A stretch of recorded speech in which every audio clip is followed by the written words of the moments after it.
안녕하세요. 사연에 빠지다의 DJ 민영입니다. 오늘도 첫 번째 사연 시작하기 전에 구독과 좋아요 버튼 눌러주시고요. 그럼 오늘의 사연 함께 시작해 볼게요. 안녕하세요. 요즘 열심히 퇴교 중인 예비 엄마 시청자입니다. 점점 무거워지는 배덕에 운영하던 가게를 잠시 쉬게 되어서 여유가 생긴 틈을 타 제 사연을 한번 적어보내봅니다. 늘 남들 사연을 듣기만 하다 막상 제 이야기를 하려니 조금 어색하네요. 저는 동네에서 꽤 규모가 있는 호프집을 운영하고 있습니다. 가게의 문을 연 지는 벌써 10년이 넘어갑니다. 초반에는 작은 크기로 시작했지만 점점 단골이 많아지고 장사가 잘 되어서 조금씩 가게를 키워왔던 것이 지금의 규모가 되었습니다. 근방에서 가장 손님이 많은 가게인 만큼 벌이도 꽤 좋은 편입니다. 공무원 일을 하는 남편의 수입의 2배를 훌쩍 넘어가는 수준이니까요. 물론 처음부터 이렇게 장사가 잘 되었던 것은 아니었습니다. 가게 문을 막 열었을 즈음 하루 종일 손님이 없을 때도 있었습니다. 그렇지만 꾸준히 노력하다 보면 언젠가는 분명히 빛을 볼 날이 있을 거라고 생각하고 비가 오나 눈이 오나 쉬지 않고 가게 문을 열었습니다. 어떻게 하면 가게를 잘 운영할 수 있을까 매일같이 고민했고 항상 손님 한 분 한 분 정성스레 응대하려고 노력했죠. 물론 호프집이라는 게 가게의 특성상 다른 업종의 가게들보다 손님들 상대하기가 쉽지는 않았습니다. 흔히 말하는 진상 손님들도 자주 있었죠. 만취한 상태로 가게에서 싸우는 손님들을 말리다가 크게 다쳤던 적도 있었습니다. 주변에서는 제게 왜 굳이 장사같이 어려운 일을 택했냐 물어오곤 하는데요. 물론 자영업이 참 어려운 일이기는 합니다. 직장인들처럼 남들 쉴 때 쉬고 안정적으로 살지도 못하고요. 그렇지만 저는 장사가 제 천직이라고 생각했습니다. 저희 조부모님께서도 그리고 부모님께서도 모두 대대로 가게를 운영해 오셨거든요. 아버지의 부모님, 그러니까 저의 친조부모님께서는 작은 미용실을 운영하셨다고 했습니다. 불행히도 저는 두 분을 만나뵐 일은 없었습니다. 두 분 모두 아버지께서 어렸을 적에 비운의 자동차 사고로 돌아가셨거든요. 외조부모님께서는 시골에서 백반집을 하셨습니다. 자연스레 어머니께서도 어렸을 적부터 외조부모님을 도와 가게 일을 하셨습니다. 아버지와 어머니가 처음 만나게 된 곳도 백반집이었다고 합니다. 어린 나이에 양친을 잃으신 아버지께서는 갖은 고생을 하시며 살아오셨다고 하는데요. 그러다가 겨우 정착한 곳이 건축 현장 일이었고 당시 공사가 진행되던 현장 근처에 백반집이 있었다고 합니다. 아버지께서는 자주 백반집을 드나드시며 식사를 하셨고 어머니께서는 비슷한 또래로 보였던 아버지에게 자연스레 관심이 가셨다고 합니다. 당시 손님들은 대부분 중년의 남성들이었는데 아버지는 기껏해야 20대 초중반이셨으니까요. 아버지께서도 티를 내진 않으셨지만 계속 어머니가 눈에 밟히셨다고 합니다. 그렇게 두 분은 말 한마디 나눠보지 않은 채 서로 내적 친밀감만 쌓아가고 있었습니다. 서로 관심은 있었지만 누구 하나 먼저 말을 걸어볼 용기가 없었던 거였죠. 그런 두 분이서 처음으로 얘기를 하게 된 계기는 아주 사소한 사건이었다고 합니다. 장대비가 내리던 어느 날 어머니께서는 평소처럼 부모님을 도와 가게 일을 하고 계셨습니다. 점심시간이 되자 어김없이 아버지께서 식사를 하러 오셨고 어머니께서는 평소와 마찬가지로 힐끔힐끔 아버지를 쳐다만 보고 계셨다고 합니다. 식사를 마친 아버지께서 계산을 하고 가게를 나서려는데 우산꽂이에 꽂아두었던 우산이 온데간데 없이 사라져 있었다고 합니다. 난감한 상황에 어쩔 줄을 모른 채 문 앞을 서성이고 있었는데 그런 아버지를 계속 지켜보시던 어머니께서 조심스레 다가와 본인의 우산을 빌려주셨다고 해요. 저 여기 앞에 공사 현장에서 일하시는 분 맞죠? 우산 없으신 것 같은데 이거 쓰고 가세요. 저는 이따가 부모님이랑 같이 가면 돼요. 다음에 가져다 주세요.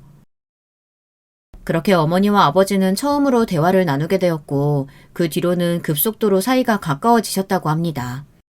아버지께서 일을 쉬는 날에 함께 시내로 나들이를 나가기도 하고 어머니께서 도시락을 싸서 공사 현장을 찾아가기도 하셨죠. 그렇게 두 분은 자연스레 연인 사이가 되었고 조부모님께서도 혼자서 어렵게 살아오신 아버지의 사정을 아시고는 아들처럼 아껴주셨다고 합니다. 그 무렵 할아버지께서는 건강이 많이 악화되셔서 더 이상 가게 일을 하시기 힘드셨다고 합니다. 때마침 당시 아버지께서 하시던 건축 현장 일이 마무리가 되어갈 쯤이었고 그렇게 아버지께서는 할아버지를 대신해 가게 일을 돕기 시작하셨습니다. 얼마 지나지 않아 할머니께서도 몸이 쇠약해지셨고 자연스레 어머니와 아버지 두 분이서 백반집을 물려받아 운영하시게 되었습니다. 그즘 두 분은 혼인신고를 하시고 정식으로 부부가 되셨습니다. 어머니와 아버지께서는 쉬는 날 없이 열심히 일하셨지만 집안 형편이 그리 넉넉하지는 못했습니다. 시골 동네에서 작은 백반집 하나를 운영했으니 수익은 내 식구가 겨우 먹고 살 수준이었죠. 제가 태어난 후에도 집안 사정은 크게 달라지지 않았지만 그래도 저희 가족은 몹시 행복했습니다. 부모님께서는 콩 한 쪽도 나눠 드실 만큼 사이가 좋으셨고 그에 못지않게 저에게도 아낌없이 사랑을 주셨거든요.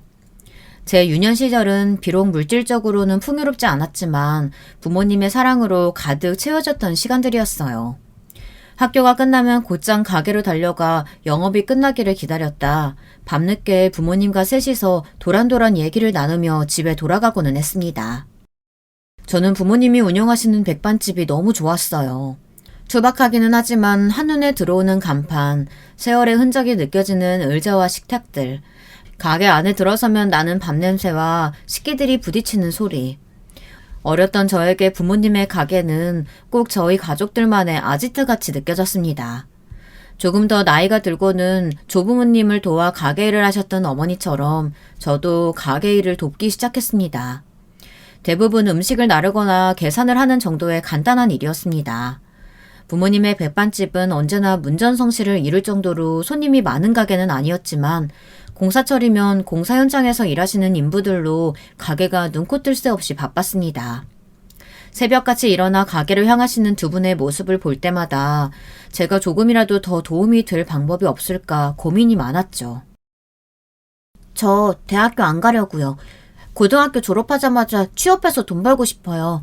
그럼 집안 형편도 지금보다 넉넉해질 거고 두 분께서도 조금 더 편하게 가게 운영하실 수 있잖아요. 너 그게 무슨 소리야? 대학을 안 가겠다니. 그런 쓸데없는 말 하지도 말아라. 나랑 네 아버지가 왜 이렇게 고생하면서 매일같이 가게 문 여는지를 알아? 우리들은 어려운 시절 못 배우고 컸지만 너는 꼭 하고 싶은 공부 다 하게 해주고 싶어서 그런 거야. 형편이 지금보다 더 힘들고 더 어려워지더라도 나랑 네 아버지가 밥을 굶는 한이 있더라도 어떻게 해서든 너 대학 보내줄 거니까 그런 생각하지 말고 공부나 열심히 해. 어머니의 단호한 말씀에 대학을 가지 않고 일찍이 돈을 벌어 집안의 보탬이 되겠다는 생각은 접게 되었습니다. 대신 원래도 열심히 했었던 공부에 더 열을 올리게 되었죠. 저를 위해 밤낮으로 고생하시는 부모님께 보답하기 위해서는 좋은 성적으로 좋은 대학교에 들어가야 한다고 생각했습니다. 그렇게 고등학교 내내 상위권의 성적을 유지하며 열심히 노력했고 결국 저는 서울에 있는 한 대학교에 입학하게 되었습니다. 부모님은 가게 입구에 플랜카드까지 걸어놓으시며 몹시 기뻐하셨어요. 기뻐하시는 부모님 모습에 저도 너무 뿌듯했던 기억이 납니다. 그렇게 저는 혼자서 서울로 올라오게 되었습니다. 기숙사 신청 기간을 놓쳤던 탓에 학교 근처의 고시원에서 지내게 되었죠. 침대와 딱 붙어있는 책상을 제외하면 서 있을 공간조차 없을 정도의 작은 방이었지만 불만은 전혀 없었습니다. 그저 그 작은 고시원의 월세마저도 부모님께 부담이 될 것 같아 죄송한 마음뿐이었죠. 학기가 시작되고 저는 생활비를 벌기 위해 아르바이트를 시작했습니다. 하지만 시간이 지날수록 점점 아르바이트와 공부를 병행하기가 힘들어졌습니다. 제가 대학생일 당시 대부분의 가게에서는 아르바이트생에게 그렇게 많은 시급을 주지 않았거든요. 제가 버는 돈으로만 생활비를 충당하려면 일을 너무 오래 해야 했고 그럴수록 공부할 시간이 줄어들게 되었습니다. 결국 잠자는 시간을 줄여가며 생활하게 되었고 날이 갈수록 지치는 몸과 마음에 염치 없지만 부모님께 도움을 청해야 하나 고민하던 중이었습니다. 내가 일하는 호프집에서 같이 아르바이트 해보는 건 어때? 마침 얼마 전에 한 명이 그만둬서 자리가 하나 비거든. 내가 사장님한테 말해줄 수 있어. 물론 일이 조금 힘들긴 하지만 다른 가게들보다 훨씬 시급 잘 쳐주니까. 나도 처음엔 힘들었는데 적응되면 꽤 할만해. 저는 우연한 기회로 동기가 일하던 호프집에서 아르바이트를 하기 시작했어요. 물론 처음에는 조금 망설여지긴 했습니다. 시골에서 막 올라온 촌뜨기였던 저에게 서울의 술집은 막연히 무서운 공간이었거든요. 그러나 막상 일하기 시작한 호프집은 저희 부모님이 하시던 백반집과는 크게 다를 바가 없는 가게였습니다. 항상 술에 취한 손님들을 상대해야 한다는 점이 조금 까다롭기는 했지만 부모님을 도와 가게 일을 오래 했던 저에게는 그리 어려운 일이 아니었습니다. 백반집을 찾으시는 손님분들도 대부분 반주를 하셨으니까요. 자연스레 저는 호프집 일에 금방 적응했고 사장님께서도 성실히 일하는 제가 마음에 드신다며 보너스를 자주 챙겨주시곤 하셨습니다. 그렇게 낮에는 학교에서 공부를 하고 밤에는 호프집에 나가 생활비를 버는 일상이 계속되었습니다. 저 옆방 사시는 분 맞으시죠? 다름이 아니고 밤마다 너무 시끄러워서요. 여기 사시는 분들 거의 공부하는 학생들인데 그렇게 피해를 끼치시면 안 되지 않을까요? 제가 정말 참아보려고 했는데 저도 고시 준비하는 사람인데 옆방에서 쿵쿵대는 소리에 공부에 집중이 너무 안 돼서요. 사정은 잘 모르겠지만 조금만 조용히 해주시면 감사하겠습니다. 그러던 어느 날이었습니다. 그날도 학교에 다녀와서 아르바이트를 하려고 고시원을 나서는 참이었는데 처음 보는 얼굴에 20대 중반 정도 돼 보이는 남자가 제게 말을 걸어왔습니다. 네? 밤마다 쿵쿵거린다뇨. 저는 일하느라 밤에는 거의 방에 없는데요. 다른 방이랑 착각하신 거 아니에요? 아, 네? 204, 5분 아니세요? 아니요, 전 202호실인데요. 제 말에 남자는 몹시 당황하며 연신 사과를 했습니다. 새빨개진 얼굴을 하며 이야기를 꺼내기 전까지 얼마나 고민했는지 뻔히 보이는 떨리는 목소리에 참 순한 사람이구나 이런 인상을 받았던 것 같아요. 알고 보니 밤마다 시끄럽게 소리를 내는 건 204호실에 살고 있던 사람이었고 얼마 지나지 않아 방을 빼고 나갔습니다. 그 일 이후로 저와 그 남자는 오며 가며 인사를 하고 지내는 사이가 되었습니다. 아마 이쯤 되면 눈치가 빠르신 분들은 예상하셨겠죠. 네, 바로 이 남자가 바로 저희 남편입니다. 저와 남편은 고시원에서 처음 만난 사이예요. 남편은 당시 공무원 시험을 준비하고 있었습니다. 남편은 서울에 본가가 있는 사람이었지만 집에서는 공부에 집중하기가 어려운 환경이라 혼자 나와서 살고 있다고 했습니다. 그때까지만 해도 남편의 자세한 집안 사정을 알지는 못했습니다. 더 이상 말하고 싶어 하지 않는 것 같아 꼬치꼬치 캐묻지도 않았고요. 저희 어머니께서 보내주신 반찬을 나눠 먹기도 하고 호프집 일이 끝나고 밤늦게 돌아오는 저를 남편이 데리러 와주기도 하며 저희 둘은 점점 가까워졌습니다. 그렇게 저와 남편은 자연스레 연인 사이가 되었지만 교제를 시작했다고 해서 교제 이전과 생활이 크게 달라지지는 않았습니다. 그도 그럴 것이 남편은 한창 공부에 집중해야 하는 고시생이었고 저는 학교 생활과 아르바이트를 병행하느라 언제나 바빴거든요. 결국 저희의 데이트는 대부분 서로가 여유 있을 때 주로 빈 자투리 시간에 짧게 이루어졌습니다. 비싼 레스토랑에 가거나 기념일에 좋은 선물을 주고받지는 못했어도 나름대로 행복한 연애였습니다. 남편은 천성이 다정하고 순한 사람이었고 만나는 내내 제게 한 번도 언성을 높인 적이 없었습니다. 화나거나 섭섭한 일이 있어도 언제나 좋은 말로 표현할 줄 아는 사람이었죠. 저도 그런 남편에게 더 다정하고 좋은 애인이 되기 위해 항상 노력했고 그렇게 저와 남편은 계속 행복할 것만 같았습니다. 그러나 남편이 1차 시험에 합격한 후로 저희 관계는 삐걱거리기 시작했습니다. 나 아무래도 공부하는 시간을 좀 더 늘려야 할 것 같아. 2차 시험 준비하려면 생각보다 준비할 것들이 더 많더라고. 너도 일 때문에 바쁘기도 하고 한동안 연락을 좀 줄여보는 건 어떨까? 지금도 그렇게 자주 만나는 편은 아니잖아. 기껏해야 밤마다 오빠가 나 데리러 와주는 거나 고시원 앞에서 간단하게 식사하는 게 다인데 그게 그렇게 오빠한테 방해가 되는 거야? 남편은 저와의 연애보다 남은 시험에 조금 더 집중하고 싶어 했고 저는 그런 남편이 못내 섭섭했습니다. 지금 돌이켜보면 남편은 인생에서 가장 중요한 도전을 하고 있던 시기였고, 저 또한 마냥 여유가 있기보다는 여러 일들로 바쁜 시기를 보내고 있었으니 남편 말대로 서로의 입장을 이해하며 조금 더 유하게 넘길 수 있던 문제였던 것 같아요. 그렇지만 당시 어렸던 저는 처음 겪었던 연인 사이의 문제를 어른스럽게 넘기지 못했습니다. 저와 남편은 그 이후로 같은 문제로 매번 다투게 되었고, 남편이 남은 시험마저 합격하며 고시원을 떠나게 된 이후로 사이가 더욱 소원해졌습니다. 남편은 처음 생긴 직장에 적응하느라 이전보다 더 바쁜 시간들을 보내게 되었고, 저 또한 여전히 공부와 아르바이트를 병행하느라 바쁜 나날들을 지내고 있었기 때문에 결국 저희는 소원해진 관계의 틈을 좁히지 못했습니다. 그렇게 남편과 저는 자연스레 점점 멀어지다 자연스레 헤어지게 되었죠. 남편과의 교제가 끝났다고 해서 마냥 슬퍼하고만 있을 수는 없었습니다. 당시 저도 졸업이 얼마 남지 않은 시기였거든요. 저를 좋게 봐주셨던 교수님의 소개로 다행히도 졸업하자마자 좋은 일자리를 얻을 수 있었습니다. 이제 열심히 돈 벌어서 지금껏 제 뒷바라지 해주셨던 부모님께 은혜도 갚고 효도할 일만 남았다고 생각하던 차였습니다. 네 아버지 쓰러지셨다. 네, 무슨 문제가 있다는데 혈관이 막혀서 피가 안 통한다고 하더라. 내가 조금 더 신경 썼어야 했는데 그렇게 건강하시던 양반이 갑자기 쓰러질 줄 누가 알았겠니. 지금 의식이 없어서 병원에 누워 계신다. 의사 말로는 너무 늦게 왔다고 회복 가능성이 거의 없다고 하는데.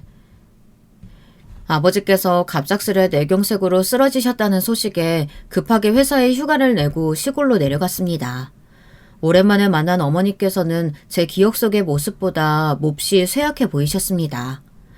그동안 제 앞가림하기 바쁘다는 핑계로 부모님께 너무 신경을 못 써드린 것 같아 죄송한 마음만 가득이었습니다.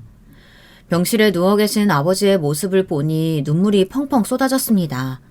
내가 조금 더 자주 연락을 드렸으면 아픈 곳 없냐, 병원 잘 다니시냐 물어보기라도 했었다면, 물론 뇌경색이 큰 전조 증상 없이 일어나는 병이라곤 하지만 제가 서울이 아니라 부모님 곁에서 보살펴 드렸다면 이렇게 쓰러지시는 일은 없지 않을까 그런 생각이 들었습니다. 결국 입사한 지 얼마 되지도 않은 회사에 사정을 말씀드리며 장기 휴가를 내고 아버지께서 회복하실 때까지 어머니 곁에서 가게 일을 도와드리기로 했습니다. 오랜만에 찾은 부모님의 백반집은 여전히 따뜻했습니다. 가게 곳곳에 가득한 제 어린 시절이 떠올라 그동안 서울 생활을 하며 지쳤던 심신이 치유되는 기분이었죠. 그렇게 한동안 어머니와 함께 백반집을 운영하며 시간을 보냈습니다.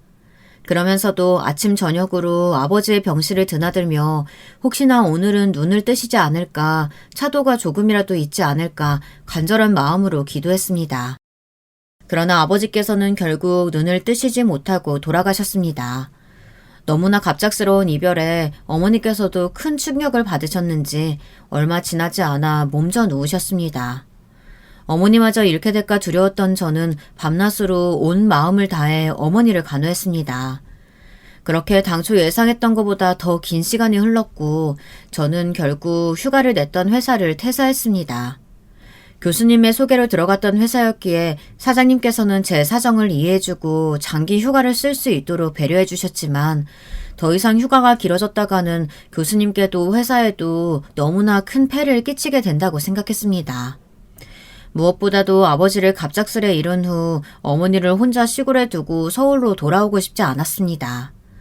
노쇠하진 어머니 곁에서 제가 어머니를 간호하며 백반집 일을 돕고 싶었어요. 어머님과 백반집 모두 제게는 아주 소중한 존재였으니까요. 그러나 퇴사 소식과 제 결심을 전해 들으신 어머니께서는 노발대발하시며 언성을 높이셨습니다. 배울 만큼 배운 애가 무슨 장사를 하겠다고 그러냐? 내가 너 그러라고 대학 보낸 줄 알아? 멀쩡하게 대학까지 나온 애가 이 시골에서 백반집을 하겠다니. 너 없어도 나 혼자서 잘할 수 있다.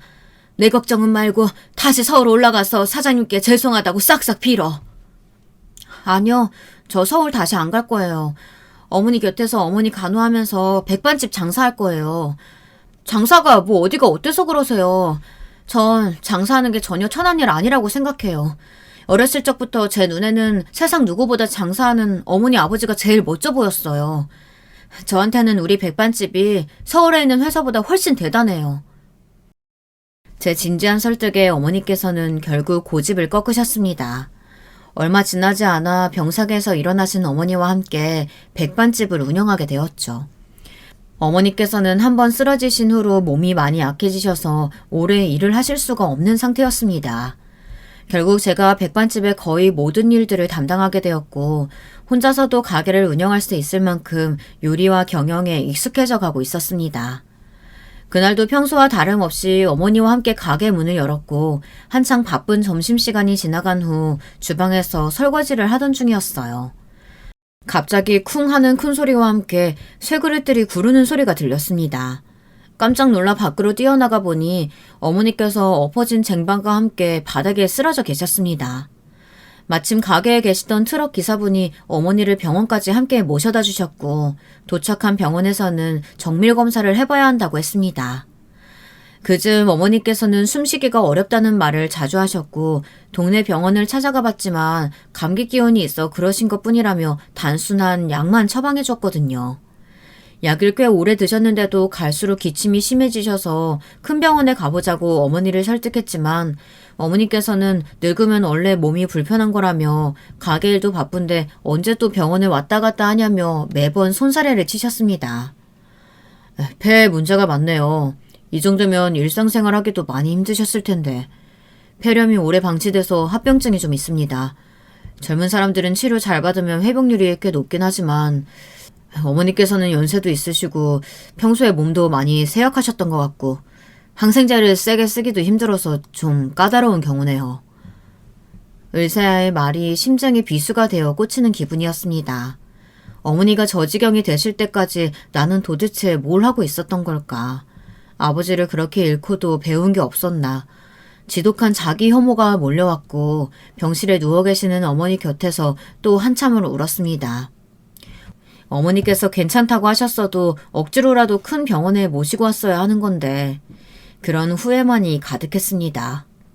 병원에 입원하신 어머니께서는 갈수록 병세가 심해지셨습니다. 가게 문까지 닫고 어머니 곁에서 밤낮으로 간호했지만 아무런 소용이 없었습니다.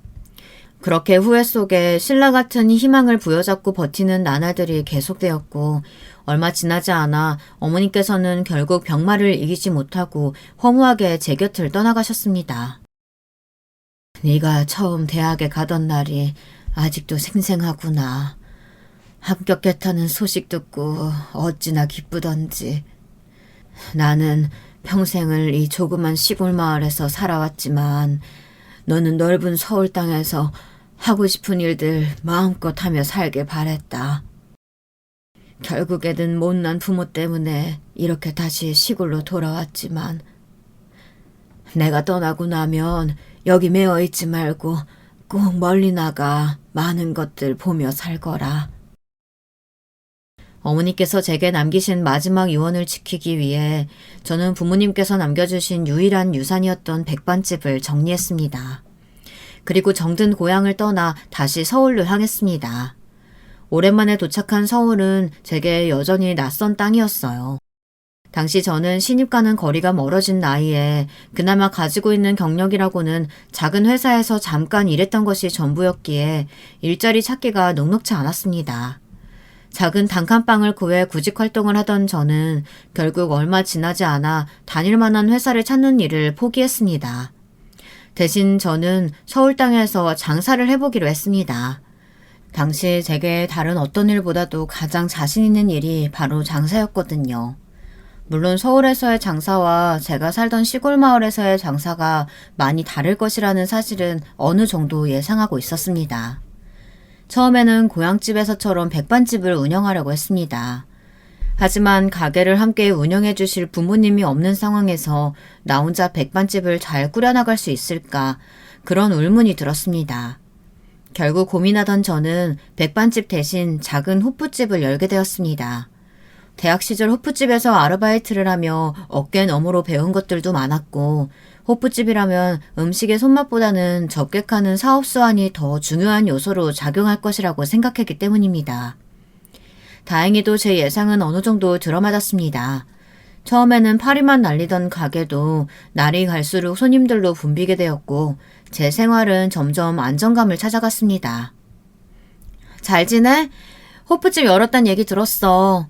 대학 시절부터 사장님한테 일 잘한다고 그렇게 칭찬 많이 듣더니 결국 네 가게가 생겼구나? 다름이 아니고 너 소개팅 한번 해보지 않을래? 공무원인데 사람이 꽤 괜찮다고 하더라고. 집도 잘 살아. 아버지가 회사 사장님이래.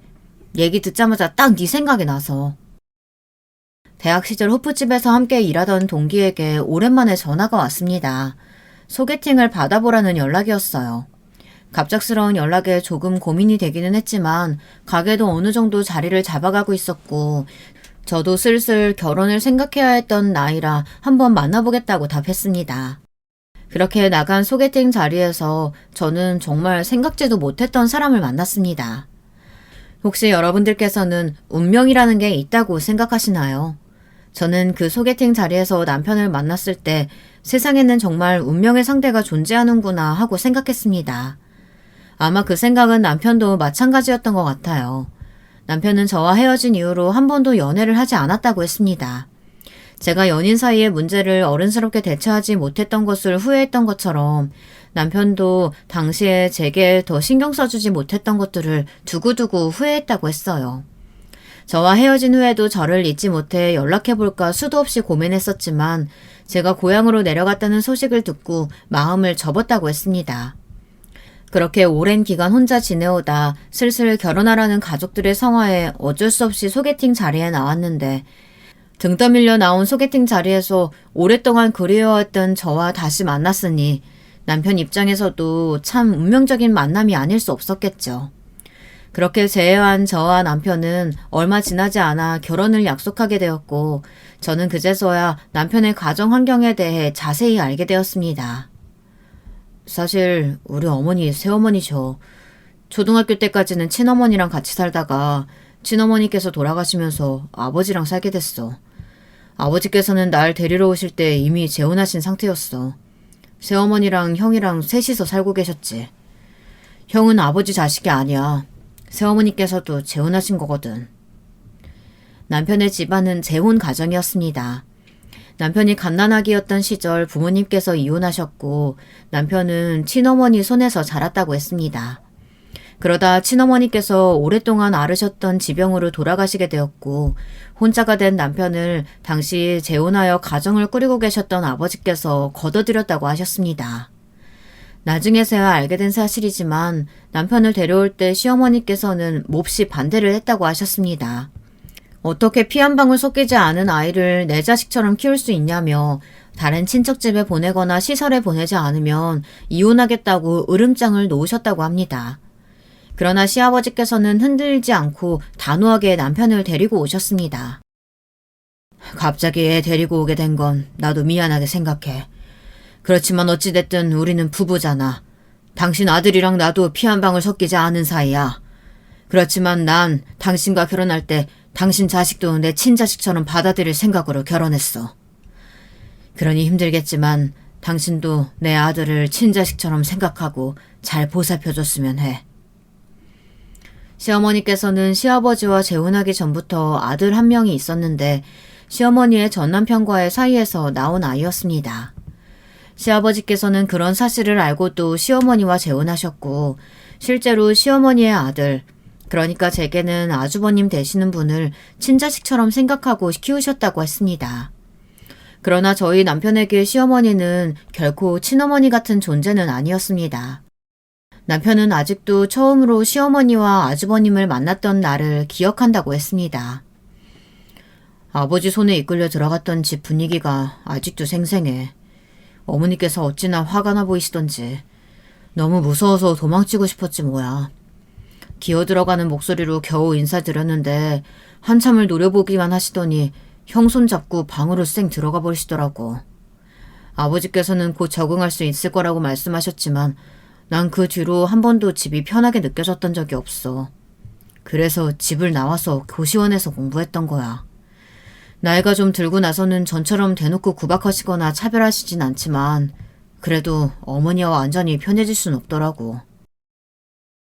남편은 천성이 순한 사람이었어요. 저와의 연애 시절에도 제게 언성 한 번 높인 적이 없었으니 말 다 했죠. 그런 남편이 어떤 어린 시절을 보내며 자라왔을지는 보지 않아도 뻔했습니다. 어머니와 아주버님께 부당한 언행을 당했어도 말 한마디 제대로 해보지 못하고 참고 살았을 것이 눈에 선했죠. 그러나 남편은 두 사람을 원망하지 않는다고 말했습니다.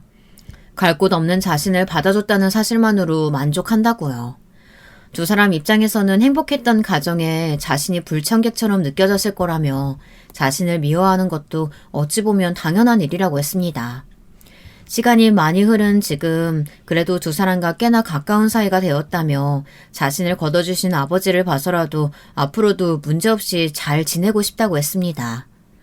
솔직히 저는 그런 남편을 보며 조금 답답하기도 하고 억울한 마음도 들었지만 당사자가 원하지 않는 참견을 하고 싶지는 않았기에 남편을 따라 두 사람과 잘 지내보기로 마음먹었습니다. 아직 형도 결혼 안 했는데 동생이 먼저 결혼하겠다니 무슨 이런 도덕 없는 경우가 다 있니? 게다가 결혼하겠다고 데려온 애가 겨울 술집이나 하는 그런 여자라니. 아이고 참, 너는 어쩜 이렇게 여자 보는 눈이 없니?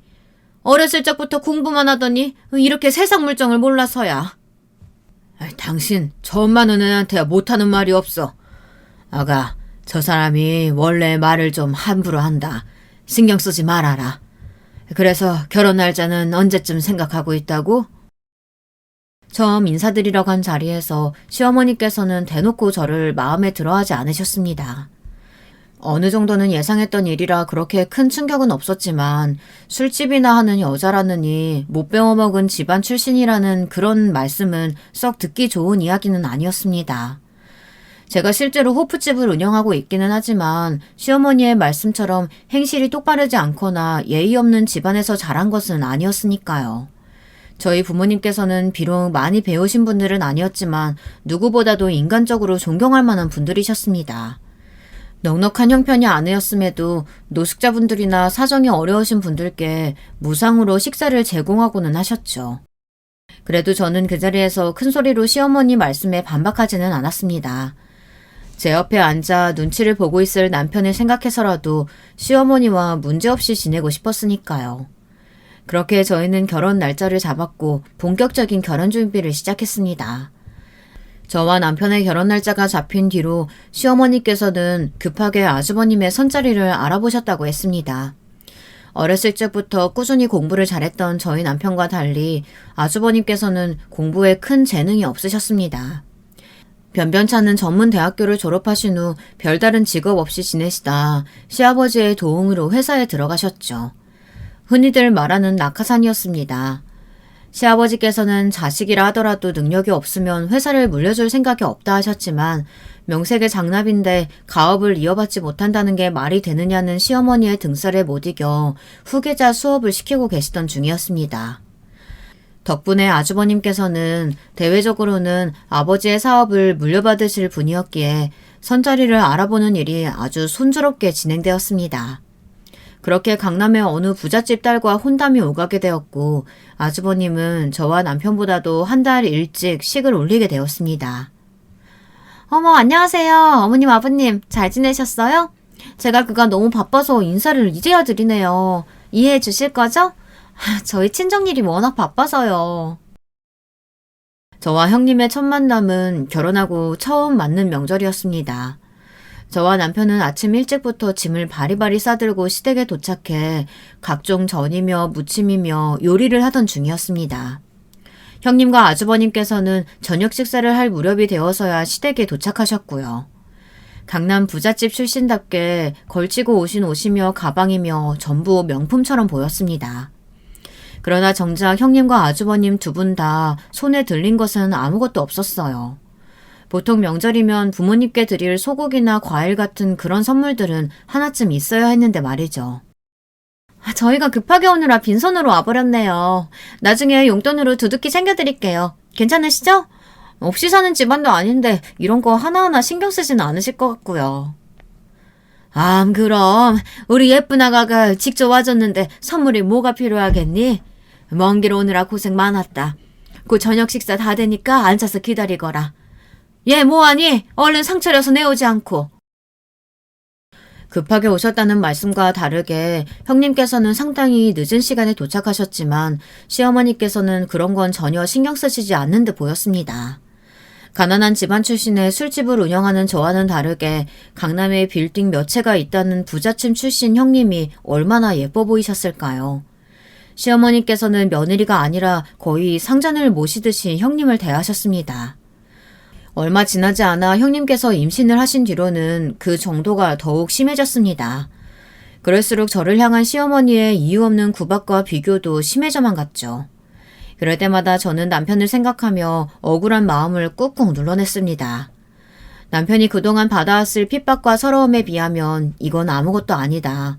남편이 애써 유지하고 있을 평화로운 가족관계를 내가 깨트릴 수는 없다. 이런 생각들을 되뇌이면서요. 그렇게 시간이 흘러 형님은 아들을 낳으셨고 그렇지 않아도 부잣집 딸이라 떵떵거리던 형님의 기세는 하늘을 찌를 듯 했습니다. 저와 남편도 아이를 갖기 위해 부지런히 노력했지만 좋은 소식은 도통 찾아오질 않았죠. 동서, 아직도 소식 없다며? 도련님하고 혹시 무슨 문제 있는 건 아니지? 농담이야, 농담. 왜 그렇게 정색하고 그래? 내가 윗사람으로서 걱정돼서 하는 말이지 나쁜 뜻으로 하는 말이겠어? 하여간 술집 장사 오래 해서 그런지 기본적인 예의도 없다니까. 적어도 위아래 구분은 해야 할 거 아냐. 가족 행사 등으로 형님과 마주칠 때마다 형님은 언제나 자식 이야기와 술집 이야기를 들먹이시며 시비 아닌 시비를 걸어오곤 하셨습니다. 그럴 때마다 제 속은 바싹 타들어갔지만 제 옆에서 시부모님의 눈치를 보느라 바쁜 남편을 생각하며 참아 넘겼습니다. 그렇게 형님의 아들은 초등학생이 되었고 여전히 저와 남편 사이에는 자식이 생기지 않았습니다. 난임 전문병원을 다녀보기도 했지만 몇 번의 시험관 시술을 모두 실패한 후 남편과 저는 마음을 접고 자연스럽게 찾아올 아이를 기다리기로 했습니다. 대놓고 말씀은 하지 않으셨지만 내내 둘째 손주를 기대하셨던 시아버지께서도 실망이 크신 눈치였습니다. 아버지께는 조금 죄송하지만 솔직히 말해서 난 자식 없이 우리 둘만으로도 충분하다고 생각해. 물론 너랑 나 닮은 아이 생긴다면 정말 행복하게야 하겠지. 그렇지만 아기가 없다고 해서 인생이 무조건 불행해지는 건 아니잖아. 그러니까 우리 너무 죄책감이나 부담감 가지지 말고 잘 지내보자.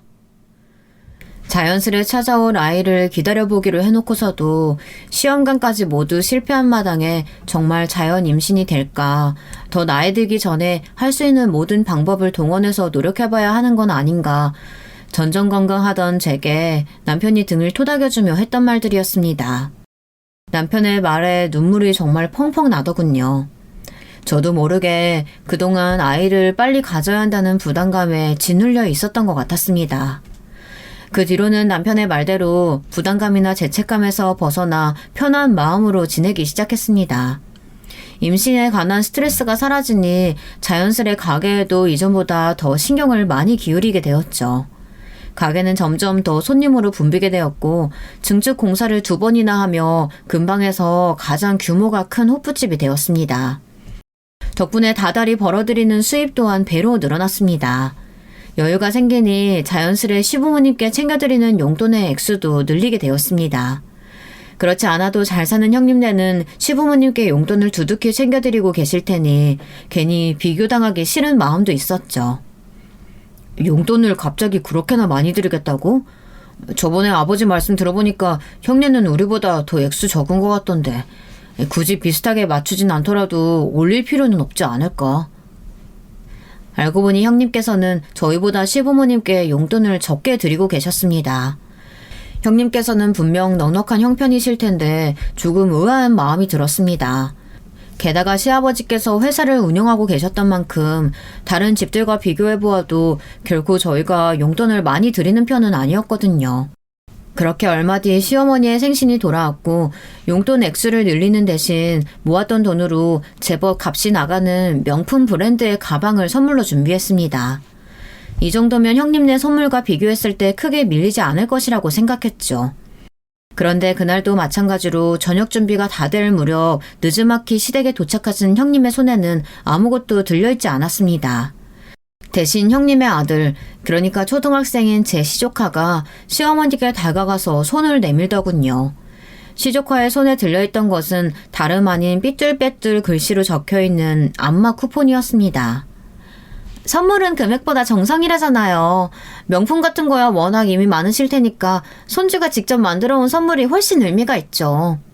형님, 아무리 그래도 아이 선물은 아이 선물이고 어려운 형편도 아니시면서 매번 이렇게 빈손으로 오시는 건 좀 그렇지 않나요? 예, 난 명품 가방보다 손주가 직접 준비해온 선물이 훨씬 마음에 든다. 너같이 큰돈 만져본 적 없는 애들이나 돈 좀 생겼다고 못 모르고 펑펑 쓰는 거지. 원래 잘 사는 집 사람들이 더 알뜰살뜰 아끼며 사는 거야. 뭘 알고나 말해라. 시어머니께서는 당연히 형님 편을 들어주실 거라고 예상하긴 했지만 만약 저와 형님 입장이 반대였다면 아이 손에 안마 쿠폰이 들려보낸 것이 저였고 명품 가방을 사온 것이 형님이었다면 시어머니께서는 그때도 지금처럼 말씀하셨을까 그런 생각이 들었습니다. 그러나 그 생각을 차마 입 밖으로 내뱉지는 못했습니다. 그날도 어김없이 저와 시어머니 사이에서 눈치만 보고 있을 남편 때문이었죠. 그렇게 심기가 불편해진 채로 저녁 식사를 마치고 시부모님과 아주버님, 형님께서 드실 수 있도록 과일을 깎아 내가던 차였습니다. 시조카가 혼자서 방 안에 들어가 책을 보고 있더라고요. 힐끔 들여다보니 학교 숙제를 하는 것 같았습니다. 뭔가 안 풀리는지 한참을 끙끙대고 있길래 가까이 다가가 도와줄까 물었습니다. 네? 숙모가 이런 어려운 걸 어떻게 알아요? 우리 엄마가 숙모는 못 배우고 자라서 무식하다고 했어요. 돌아온 대답은 충격적이었습니다. 겨우 초등학생짜리 아이가 제 눈을 똑바로 쳐다보고는 무식하다느니 못 배웠다느니 그런 이야기를 하는데 기가 막혀서 말이 안 나오더군요. 평소에 형님께서 아이에게 어떤 말들을 해오셨을지 뻔히 예상이 갔습니다. 숙모한테 그게 무슨 말버릇이냐, 어른에게 그렇게 예의 없이 말하면 안 된다고 조금 언성을 높이자 거실에서 과일을 드시는 형님께서 불이 나게 달려오시더군요. 아니, 어디 술집이나 하는 천막한 년이 남의 집 애를 가르치려 들어. 주제도 모르고 어디서 아는 척이야. 아들, 괜찮아? 형님의 말씀이 끝나자마자 방 안에서는 짝 소리가 크게 울려 퍼졌습니다. 제 남편이 형님의 뺨을 거세게 내리치는 소리였어요. 충격에 형님께서는 방바닥에 나동그라졌고 놀란 시댁 식구들은 모두 방으로 헐레벌떡 달려왔습니다. 해도 정말 너무하십니다. 어렸을 적부터 지금까지 저 무시하는 거 다 참고 살았습니다. 결혼하고 이 사람한테 하시는 언행도 다 제가 못난 탓이라 생각하고 미안한 마음으로 살았습니다. 당신 같은 사람들도 가족이라고 저 걷어주신 아버지를 봐서라도 어떻게든 잘 지내보겠다고 아득바득 참으며 살아왔는데 아무리 그래도 애 앞에서 어떻게 그딴 소리를 짓거릴 수가 있으세요? 이 사람 배울 만큼 배운 사람이고 이렇게 무시받을 사람 아닙니다. 당신들 같이 교양 없는 역겨운 인간들 가족이라고 부르기도 싫고 이제 인연 끊고 살겠습니다. 아버지, 죄송합니다. 여보, 가자. 울분을 터뜨리듯 말을 쏟아낸 남편은 그대로 저를 이끌고 시댁을 나섰습니다. 남편을 따라 집에 가는 길에 어찌나 눈물이 펑펑 나던지 남편은 돌아가는 길 내내 그동안 참고 살게 해서 미안하다며 본인이 진작 했어야 했던 일인데 아버지 때문에 가족들과 연을 끊을 수가 없었다. 용서해달라며 제게 빌었습니다. 저보다 더 서럽게 우는 남편의 모습에 그동안 쌓여왔던 답답함과 억울함들이 녹아내리는 기분이었습니다. 그렇게 저와 남편은 시아버지를 제외한 시댁 식구들과 연을 끊었습니다. 저희가 시댁을 나선 후로 형님께서는 당장 제 남편을 데려다 본인 앞에 무릎을 꿇고 사과하게 만들라며 길길이 날뛰셨다고 합니다. 그렇지 않으면 당장 이혼하겠다는 형님의 말씀에 지금껏 참고 계셨던 시아버지께서 결국 호통을 치셨습니다. 조용히 해라. 너 돈 좀 있는 집안 출신이라고 행동 함부로 하는 것도 이제 지긋지긋하다. 그동안 둘째 내외 고생하는 거 뻔히 보였는데도 손주 생각해서 눈 감고 넘어가줬건만 더 이상 집안 이렇게 돌아가는 꼴 나도 도저히 못 보겠다. 당장 둘째네 쫓아가서 사과하든지 그게 싫으면 이혼해라. 얘가 뭘 잘못했다고 그래요? 틀린 말 한 거 하나도 없구만. 아가, 괜찮니? 당신도 당신 아들 데리고 가서 똑같이 사과해.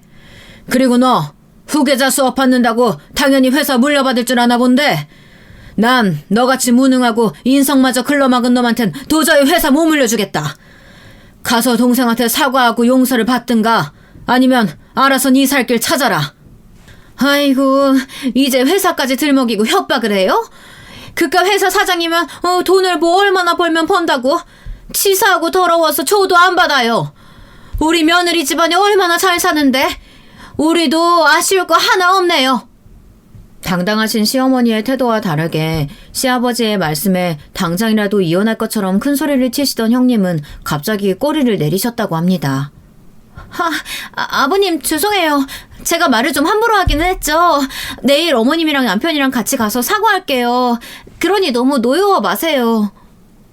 나중에서야 전해들은 사실이지만 강남에 빌딩이 여러 채 있다던 형님의 친정집은 형님이 결혼하시기 직전에 운영하시던 회사가 부도나 완전히 망해버렸다고 합니다. 주변에는 집안이 풍비박산 났다는 사실을 숨긴 채 급하게 선자리를 알아봤고 저와 남편의 결혼식보다 일찍 결혼하기 위해 서둘러 결혼 상대를 찾고 있던 저희 아주버님과 타이밍이 딱 들어맞았던 거죠. 강남의 빌딩은커녕 부도로 인해 생겨난 친정집의 빚더미에 시달리던 형님께서는 당연히 시부모님께 챙겨드릴 용돈이며 선물을 살 여유가 없으셨던 것이었습니다.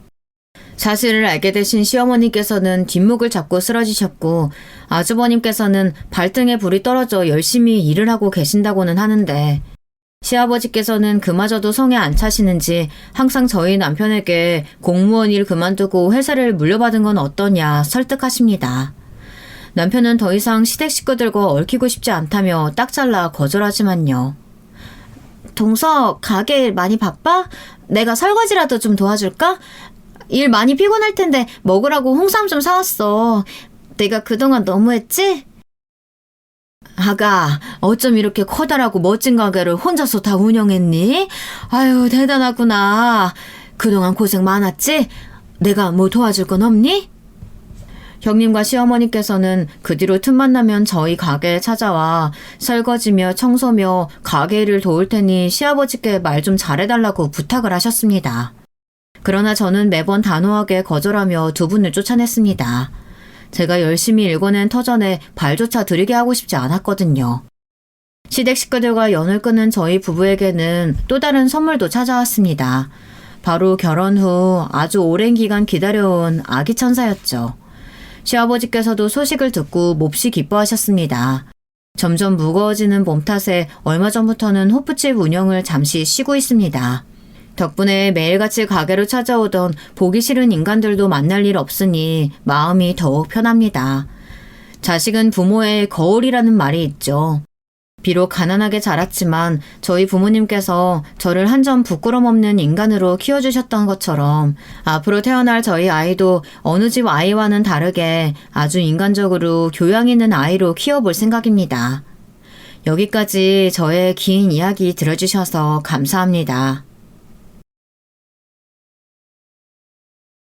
여러분, 두 번째 사연 시작하기 전에 좋아요, 구독 꼭 눌러주실 거죠? 그럼 두 번째 사연 바로 시작합니다. 오늘도 여러분께 즐거운 시간을 안겨드릴 사연 한 편 소개해드릴게요. 중년의 남성 사연자분께서 보내주신 이야기인데요. 결혼 생활에 얽힌 가족 사연이랍니다. 바로 만나보실까요? 안녕하세요. 살다 보니까 제가 유튜브에 사연을 신청하는 날이 다 오는군요. 저는 이런 것과는 인연이 없는 사람인 줄 알았는데 이래서 오래 살아봐야 한다는 것 같네요. 많은 기혼자분들의 사연을 접하며 그만큼 많은 생각을 해왔습니다. 제 이야기가 다른 분들에게는 어떻게 받아들여질지 궁금하고 걱정되는 마음이 드네요. 저는 결혼을 좀 늦게 한 사람이랍니다. 제 친구놈들이 유독 일찍 결혼을 한 경우가 많았기에 저는 더더욱 노총각처럼 취급받았었죠. 저란 사람에게 무슨 하자가 있어서 결혼을 제때 못했다기보다는 상황이 안 받쳐줬다고 봐야 할 것 같아요. 저에겐 결혼할 여유가 없었으니까요. 저는 위로는 형이 있고 밑으로는 여동생이 있는 3남매 집안의 둘째입니다. 형이랑은 2살 차이가 나는데 여동생하고는 8살 차이가 나요. 여동생이 저희 집안의 늦둥이라고 할 수 있죠. 저희 어머니는 여동생을 낳고 나서 건강이 안 좋아지셨습니다. 제 기억으로는 여동생을 임신하고 계셨을 때부터 몸 상태가 좋지 않으셨던 것 같습니다. 여동생이 태어난 이후로 어머니는 꽤 오랫동안 누워 지내셨고 쉽사리 일어나지 못하셨어요. 여동생이 뛰어다니기 시작할 무렵부터 어머니는 자리를 털고 일어나셨고 조금씩 활동을 시작하셨습니다. 그러나 그때로부터 얼마 지나지 않아서 악몽이 시작됐어요. 저희 아버지라는 인간이 저지른 악몽 말입니다. 저희 가족들에게 아버지라는 인물은 공포였으며 나중에 가서는 증오가 됐죠. 제가 중학교를 각 입학했을 때 아버지께서는 실직을 겪으셨어요. 그 전에도 원래 온화한 성정과는 거리가 먼 분이셨지만 직접적으로 당신의 식구들에게 위해를 가하셨던 분은 아니었는데요. 실직을 당하시고 그 직후에 오래 알고 지냈던 친구분께 배신을 당하셔서 돈을 잃으시고 그 허한 심정을 달래려 술을 찾기 시작하셨을 때부터 확 달라지셨던 거예요. 그쯤 되니까 아버지가 술을 드신 건지 술이라는 것이 사람의 형상을 하고 있는 건지 헷갈릴 지경이 되더군요. 중학교를 졸업하자마자 타 지역의 외삼촌 댁으로 보내졌고요. 그곳에서 고등학교를 다니게 됐어요. 저희 집 형편이 도저히 3남매 모두가 걱정 없이 하루 세 끼 먹을 수 있는 정도가 아니었거든요. 형이 집에서 사라지자 아버지가 더욱 활개를 치셨습니다. 덩치는 제법 컸으나 학창시절에 성격이 유약한 편이었던 저는 아버지에게 상대가 안 됐죠. 집안의 폭군, 아버지에게 가장 큰 피해를 입은 사람은 어머니셨어요. 오빠가 없는 동안 오늘 엄마가 아버지한테 살려달라고, 제발 살려만 달라고 엄청 빌었다? 근데 엄마는 살아있는데 왜 살려달라고 아버지한테 그러는 거야? 어머니가 그러셨다고? 어머니 지금 어디 계시니? 그러고 보니까 안 계시는 것 같은데. 엄마 저기 춘미 이모네 집 갔어. 아, 우리 옆 동네 사는 춘미 이모 말하는 거지? 언제 가셨는데? 좀 아까 아버지가 오늘 끝을 보자면서 막 그런 말해서 엄마가 나한테 이불 개어놓은 거 안에 숨어 있으라 그랬어. 엄마는 커서 못 숨으니까 춘미 이모네 가서 숨는다 했어. 아직 상황 파악에 서툴러서 그나마 해맑았던 시절의 어린 여동생은 집안에 도래하고 있는 공포의 그림자를 그때까지만 해도 잘 모르고 있었습니다. 여동생이 그렇게 말을 해주면 저는 어머니가 숨어든 집에 찾아가 등에 업어서 모시고 집으로 돌아오곤 했습니다. 그나마 제가 있으면 아버지가 덜 날뛰셨기에 망정이었죠. 저는 팔팔한 10대 남학생이었으니 얻어 터져도 맷집이 강해서 버틸 수 있었고 아버지의 흥미를 이끌어내기엔 제가 마땅치 않았으니까요. 아버지가 노리는 상대는 어머니셨죠. 냉정한 이성으로는 어머니가 이 집을 떠나 안락하게 사셨으면 좋겠다고 판단하고 있었으나 가슴 졸이는 심정으로는 어머니가 언제든 우리 남매를 버리고 영영 도망가실까봐 무섭다고 생각하고 있었네요. 사실 집안에서 사라져야 하는 존재는 아버지셨죠.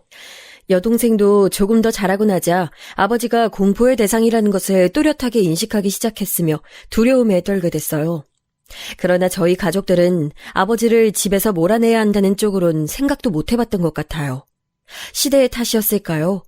그렇다기보다는 저희가 철저한 약자의 입장이었기 때문에 차마 거스를 엄두를 못 냈었던 듯 싶군요. 외삼촌은 지독한 자린고비셨고 성격이 상당히 독특한 분이셨는데 그랬기에 그 집에서 살며 고등학교를 다녀야 했던 형 또한 무척 힘든 시간을 보냈었어요. 형이 다 큰 성인이 되어 군대를 가고 나서야 길고 길었던 아버지의 폭군 행각이 막을 내렸습니다. 군인 아들의 풍채를 보고 기가 죽이신 아버지가 몸을 사리기 시작하면서부터였죠. 어머니는 하도 고생을 하고 마음 졸이며 살아오신 탓에 건강이 무척 안 좋으셨어요. 배우자를 잘못 만나신 것도 있으나 저희 같은 불효 자식들 때문에 어머니가 더욱 힘들게 사신 것 같아서 마음이 찢어질 듯 아팠었네요. 아버지는 더 이상 힘으로 군림하진 않으셨으나 다른 방면으로 가족들을 괴롭히기 시작하셨어요. 그건 바로 빚이었죠. 아버지는 술 때문에 간의 기능이 망가져서 세상을 뜨셨는데요.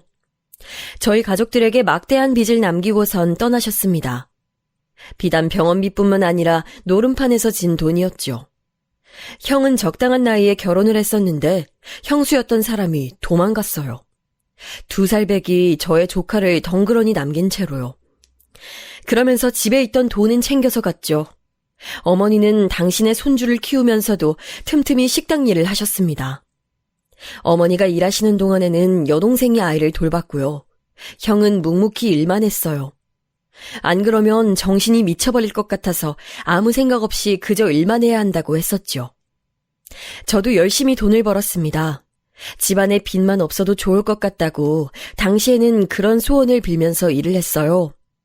태어나서 한 번도 게으르게 꾀를 부려본 적 없었고 열심히 인생을 살아보지 않은 적도 없었는데 아버지란 작자가 집안의 모든 걸 망쳐놨으며 막대한 빚이 있고 형수란 사람은 아이만 남겨둔 채 돈을 챙겨 도망가버리고 이런 상황들이 참 불합리하다고 여겼었죠. 세상은 불공평한 것이더라고요. 죄를 짓지 않고 살았음에도 여유라는 이름의 행복이 찾아와 주질 않았어요. 여동생만이라도 즐거운 자기 청춘을 누렸으면 하는 바람이 드는 게 오라비로서의 소망이었어요. 그래서 제가 계속 결혼을 못했습니다. 집에 있는 빚 다 갚고 나니까 건강이 다 사라진 어머니가 눈에 들어오더라고요. 편히 사셨으면 해서 작게나마 호강드리고 싶어서 결혼 욕심 안 부리고 그저 죽어라 일만 했어요. 쑥쑥 커가는 조카를 보면서도 마음이 복잡했고 많은 걸 해주고 싶었으니까요. 특히나 여동생은 너무 힘들지 않게 살았으면 했습니다. 조카가 7살일 때 형이 재혼을 했어요. 형이 그때 일적으로 많이 휘청거리고 힘든 시기이기도 했는데 형수님께서 많이 도와주시고 해결을 해주셨던 것으로 압니다. 재혼을 한 뒤 형은 형수님의 고향으로 터전을 옮겨가 살았고요. 그 다음으로는 여동생이 시집을 갔어요. 이때 제가 보탬이 되어줄 수 있어서 큰 보람을 느꼈습니다. 그렇게 되고 나서야 저 자신을 돌아볼 수 있었어요. 그 전까진 당최 저 스스로를 위한 시간을 내본 적이 없었고요. 가만히 보니까 제 친구 놈들은 다 결혼을 했고 일찍 간 놈들은 벌써 학부모더라고요. 자식이 이미 학교를 다니고 있다 했죠. 이러다가는 노총각이 아니라 그냥 노인네가 되는 거 아닐까? 갑자기 그런 걱정이 드니까 확 조바심이 일어나더군요. 그때부터 돈을 한 푼도 허투루 쓰지 않고 모아가면서 결혼 자금을 모았고요. 누가 여자 소개시켜준다 그러면 전에는 부담스러워서 거절했었지만 이젠 웬만하면 오케이 하면서 받아들였습니다.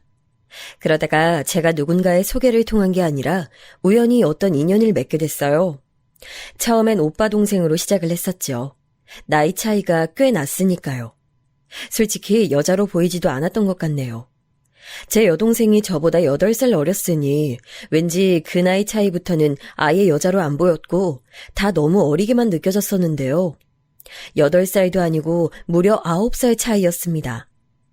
그런데 언제부턴가 저도 모르게 마음이 가고 말았어요.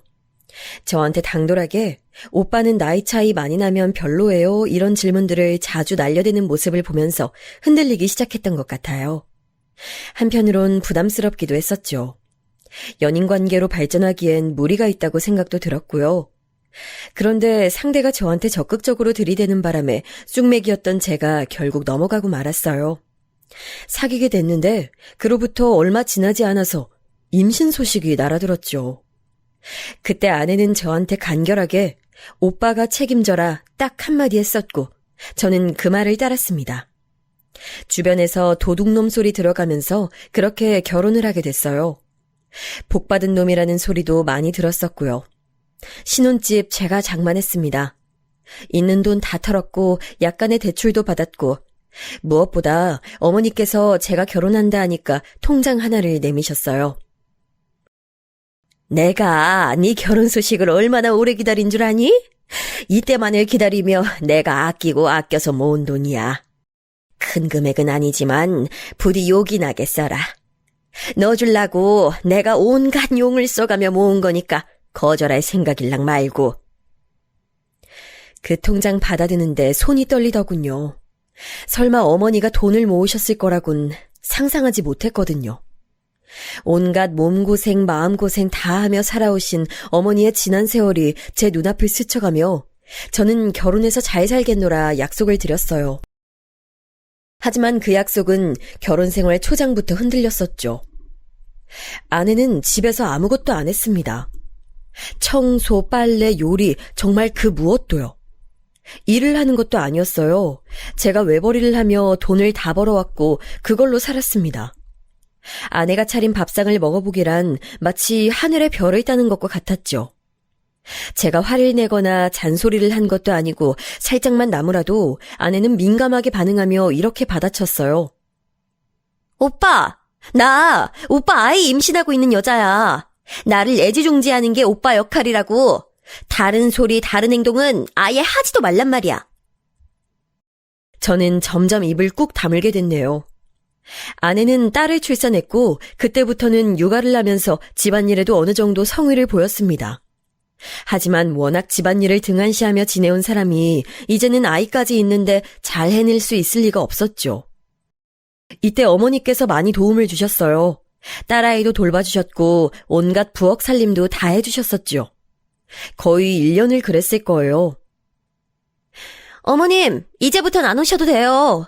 아시겠지만 저희 친정엄마가 가까운 동네로 이사 오시게 돼서요. 아내는 쌀쌀맞게 저희 어머니한테 축객령을 놓았었죠. 저는 그걸 알고 조금 화가 났었지만 어머니가 저를 만류하셨어요. 무조건 아내 편 들고 맞춰주면서 화목하게 잘 지내라 하셨죠. 저는 어머니의 말씀을 따랐고 아내의 뜻을 거스르지 않는 남편으로 살았네요. 불평불만이 있어도 속으로만 삭혔으며 늘 처자식을 위해 희생하는 가장으로 그렇게 지냈습니다. 집안의 폭군이었던 돌아가신 아버지가 끔찍한 악몽과도 같은 존재였기에 저만은 그 모습을 답습하지 않겠다는 강박이 심하기도 했고요. 착하고 좋은 남편이자 아빠가 되어야 한다는 신념에 사로잡혀 있었어요. 저는 처가의 기본 도리를 다 하였다고 자부하는데 반면 아내는 자기 시댁의 기본적인 도리조차 하지 않으려고 들었어요. 시간이 갈수록 더 그렇게 됐네요. 형수님께서는 가족 간의 교류를 싫어하는 분이셨는데 아내는 자기가 그 모습을 본받는 것뿐이라며 주장했죠. 한숨 나올 일이 가득한 결혼 생활이었으나 어찌어찌 하다 보니 시간이라는 건 잘만 흘러갔네요. 그리고 몇 년 후 어머니가 가뜩이나 건강이 안 좋으셨던 시기에 작은 접촉사고를 당하셨어요. 그래서 상위 끝에 간병인을 들였고요. 그렇게 간병인의 돌봄을 받으면서 잘 지내시는 줄로 알았는데 하필이면 그 간병인이 정말 문제가 많은 사람이었습니다. 아픈 사람에게 함부로 행동하고 도벽까지 있는 사람이었더군요. 그것도 모르고 어머니를 몇 달씩이나 그런 작자에게 맡겼다니 어쩐지 어머니의 건강에 차도가 없는 게 이상하다 싶었어요. 어머니가 집의 화장실에서 넘어지시는 바람에 골절을 당했다는 것, 그것을 계기로 뭔가 낌새가 수상한 것 같아서 상황을 캐다 보니까 모든 것이 드러났습니다. 전말을 알게 되자 충격이었죠. 자식들한테 걱정 안 끼치려고 인내해 오신 어머니께 죄송했습니다. 어머니는 거동 자체가 불편하신 상황이었어요. 그리고 여동생은 처남의 직장 문제로 해외 출국을 앞두고 있었죠. 아예 1년 정도 해외에서 사는 계획이었습니다. 그래서 저는 간병인 문제까지 터진 마당에 제가 어머니를 모시고 싶다는 생각이 간절해졌어요. 그렇게 하는 것이 어머니를 위한 최선이라는 것을 알았으니까요. 또한 어머니에게 제가 큰 힘이 되어드리고 싶었어요. 어머니, 저희 집에 들어와서 사는 것으로 하셨으면 좋겠어요. 제가 전부터 생각은 그렇게 계속 해왔는데 이렇게 된 김에 결단을 내릴까 합니다. 저희 집으로 와서 지내주세요. 나를 데리고 살겠다고? 아유, 그게 어디 네 생각만으로 가능한 일이겠니? 너 혼자 사는 것도 아니고 네 처는 어떻게 생각하는지 물어봤고? 사실 아직 상의는 안 해봤어요. 하지만 몇 번 어머니를 우리가 모시고 살면 어떨 것 같으냐고 떠보는 식으로 물어본 적은 있었거든요. 딱히 크게 반대한다는 것 같진 않았어요. 아휴, 내가 늙고 약하면 빨리 죽어야 하는데 아직 죽지 못하고 이렇게 살아서 자식 부부한테 폐를 끼치는 것 같아 면목이 없구나. 그런 말씀 제발 하지 마세요, 어머니. 아직 한창 정정하실 연세인걸요. 고생만 덜어 해오셨다면 지금처럼 이렇게 건강이 안 좋진 않으셨을 거예요. 어머니 또래 친구분들 다 여행 다니시고 잘 지내시잖아요. 어머니도 꾸준히 건강관리하시고 좋은 음식 많이 드시고 긍정적인 생각만 하시다 보면 다시 걷고 뛰고 다 하시게 될 줄로 전 그렇게 믿고 있어요. 내가 몸이 안 좋은 게 어디 하루 이틀 일이었어야 말이지. 마음 같아선 내 욕심으론 그래. 너희들 사는데 들어가서 지낸다면 내가 지금보다 건강관리가 잘 될 것 같아서 그 편이 좋겠다 싶다가도 내가 너랑 네 처에게 고된 짐을 안겨주는 모양새가 될까봐 그게 나는 겁이 난다. 짐이라뇨. 어머니는 자식들 키우느라 별고생 다 하시다가 건강 잃으신 거잖아요. 아버지 같은 무례한에게서 자식들 지키시려고 갖은 애를 쓰시다가 허약해지셨던 거고요. 그거 제가 다 봐왔고 다 아는 입장에서 지금이나마 어머니가 자식들에게 해주셨던 거에 일부라도 갚아드릴 수 있는 것 같아서 행복한 걸요. 그러니까 부디 저희한테 민폐가 되실까봐 지레 걱정하지 말아주세요. 저희는 아무도 그렇게 생각 안 하고 있으니까요. 죄스럽다는 듯 눈가에 눈물을 달고 계신 어머니를 보자 가슴이 미어졌어요. 탄력이라곤 찾아볼 수 없는 고생의 흔적이 가득한 어머니의 두 손을 꼭 맞잡아드리면서 제가 몇 번이고 말씀드렸죠. 저희 집에서 모시고 지낼 생각이고 아내는 제가 설득할 예정이지만 아마도 저와 같은 의견일 것이라고요. 직설적으로 표현을 해보자면 아내가 그동안 저한테 받아먹은 게 얼만데 설마 어머니를 모시고 살고 싶다는 저의 간청을 외면할 가능성은 아주 낮다는 의미이기도 했죠. 하지만 어쨌든 제가 아내에게 부탁을 하는 입장이라고 생각했기 때문에 조심스럽게 포문을 열었어요. 여보, 나한테 뭐 안 물어봐?